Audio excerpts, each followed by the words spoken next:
One of the biggest names in the entire truck world is, of course, three little letters. I'm talking about the Ram. No, not the Dodge Ram. Drop the Dodge, it's just Ram. This particular Ram is the Ram 1500, and it's all new for the model year. We are standing in front of the brand new, award-winning 2013 Ram 1500. There's nothing revolutionary happening on the outside of this vehicle. You can still tell it's very much a truck. It's very much a Ram. You've got the big crosshairs up front. You've got a massive bumper, big wheels. We're not in love with these chromes. The design's cool, but ditch the chrome on a work truck.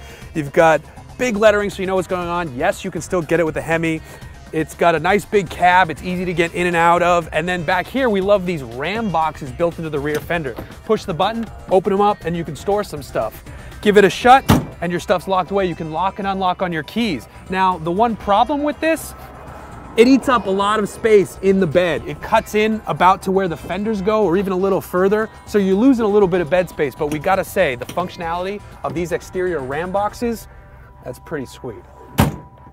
Under the hood, you've got a variety of choices. The base engine is a 3.6 liter V6 engine. It's good for 305 horsepower and 269 pound-feet of torque. Step up to a V8, you start with the 4.7 liter version. It's 310 horsepower and 330 pound-feet of torque. Of course, we've chosen the fun engine to play with. This is a 5.7 liter HEMI V8 engine. It's good for 395 horsepower and 407 pound-feet of torque. Now, the standard transmission is a 6-speed automatic.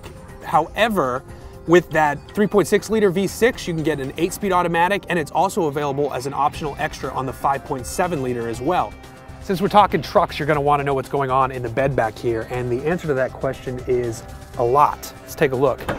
Now, because these Ram boxes come in so far, you lose a lot of the bed space, like we said, and then you've got these rails, which are neat and probably help you out a lot. You've got this system to lock some of your cargo in place, but there's a lot going on back here that's eating into your available space. Some people are gonna like this functionality, but maybe some of the more hardcore truck folks aren't gonna love it.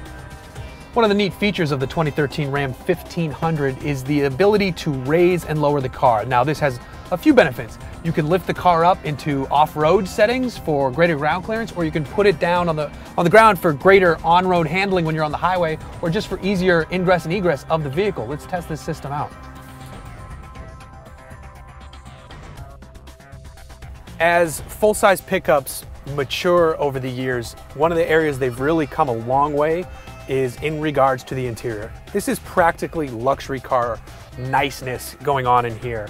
You've got this great feeling steering wheel, you've got really comfortable seats, you've got a great sunroof, you've got a well thought out, well designed center stack, and right in the middle of it, you've got this great new upgraded Uconnect system, which is backed up by some amazing technology, courtesy of Sprint. You might as well go to someone who deals with apps and buttons and human interaction with the device to get a good system made, and Sprint has done that with Ram and Chrysler. They've also put this system in the Viper, so you know they're pretty proud of it. Getting back to the rest of the car though, in terms of functionality, this is interesting here. You've got this rotary dial for the transmission. It's a push button start system. Here you can access that raise and lowering suspension we were talking about. But overall, the cabin is well laid out. It's comfortable.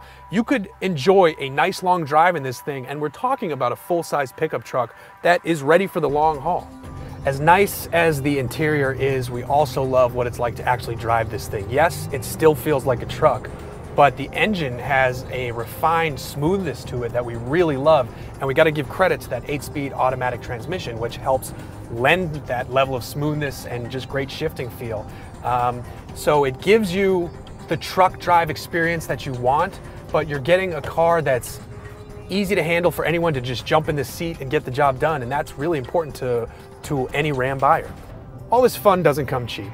The base price for the truck that we're driving is $43,000. Now, if you bought a smaller engine version, you would pay less than that. The actual truck we're driving is closer to $53,000 because it's filled with all the bells and whistles. But those are bells and whistles that you're gonna want when you're driving this truck because they make the experience that much better. And that's how you could compare this if you were on the fence between Ford and Chevy, though I know some of you guys are like, oh, Ford's the best, oh, Ram's the best, oh, Chevy's the best. Which one are you gonna pick? Well, Ford is focusing on engine technology, and they're doing a hell of a job with their suite of engines. Ram is focusing on interior refinement, and this interior is easily best in class. The amenities in here are best in class. It's super comfortable. We sat in the back seat. There's plenty of leg room. There's just a whole lot going on to make your everyday drive in a full-size pickup a wonderful experience. So if you're looking to be happy every time you jump in the driver's seat, not specifically with the engine, even though the engine and transmission here are very well suited to the task, if you're looking for refinement, you're looking for the 2013 Ram 1500.